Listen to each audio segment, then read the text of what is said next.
Have you ever felt like your own brain is your greatest superpower and also your biggest roadblock?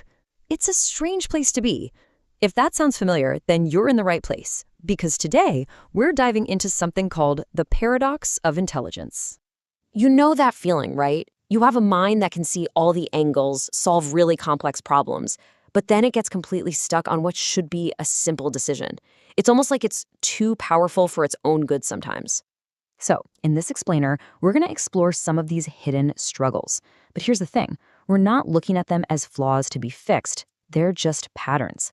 And what's really empowering is that just by understanding them, well, that's the first real step to setting yourself free. So let's get into it. Okay, our first challenge is one that happens entirely inside our own heads. We're calling it the overthinker's loop. This is really the heart of it. You've got this incredible, powerful mind that's amazing at analyzing the world around you, but what happens when it turns all that analytical power inward? It starts analyzing every single thought, every potential outcome, until you're just completely exhausted. So, what does this actually look like in real life? Well, you'll probably recognize some of these signs. There's analysis paralysis, which is that feeling of being so overwhelmed by options you can't choose any of them. There's the constant second-guessing, and of course, the tendency to imagine every possible worst-case scenario in vivid detail. And that internal voice, sound familiar? It's this relentless cycle of doubt. It feels like you're being responsible, like you're doing your due diligence, but in reality, it just keeps you running in place. Your own mind turns a simple path into a complex maze. Let's just visualize it for a second. Imagine you're faced with a simple choice. Just two doors, two paths forward. Seems pretty straightforward, doesn't it?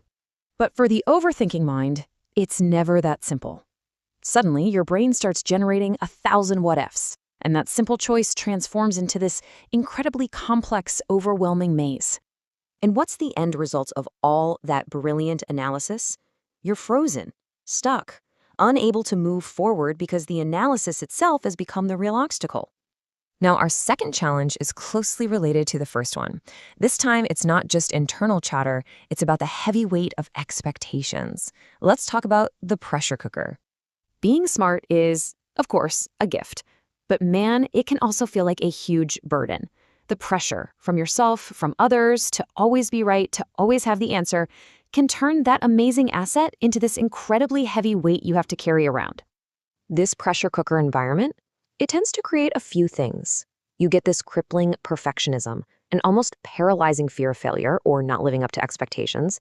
And then there's the big one, imposter syndrome, that nagging, quiet feeling that you're a fraud and any minute now, everyone's going to find out. This quote just nails that all or nothing thinking. For the perfectionist, there's no such thing as good enough.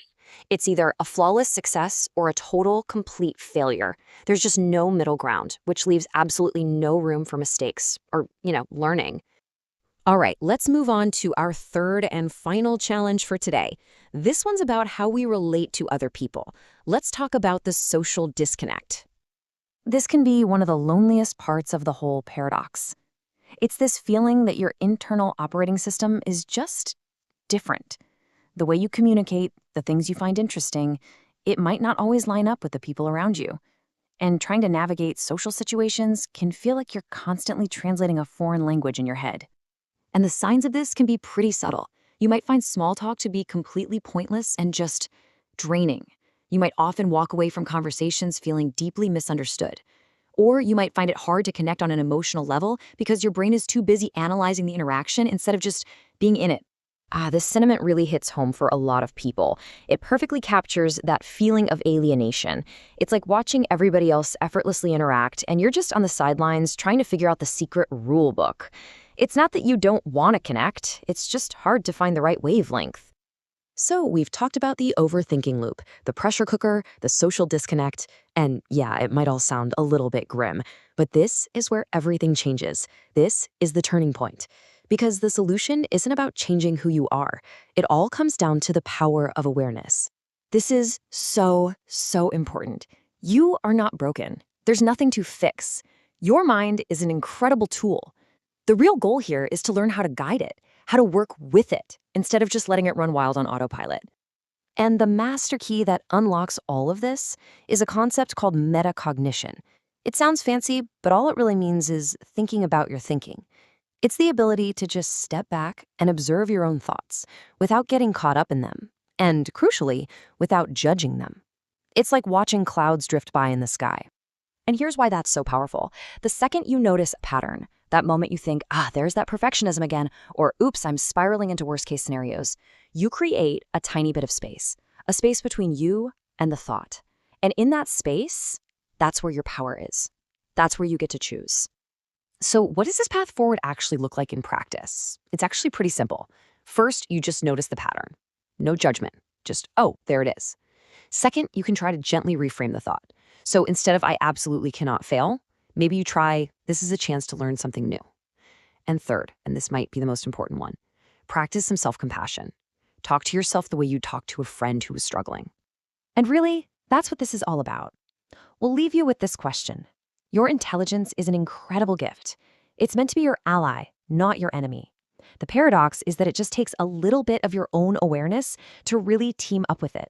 So the question isn't how to silence your powerful mind, but rather, how will you choose to partner with it? How will you become your own greatest ally?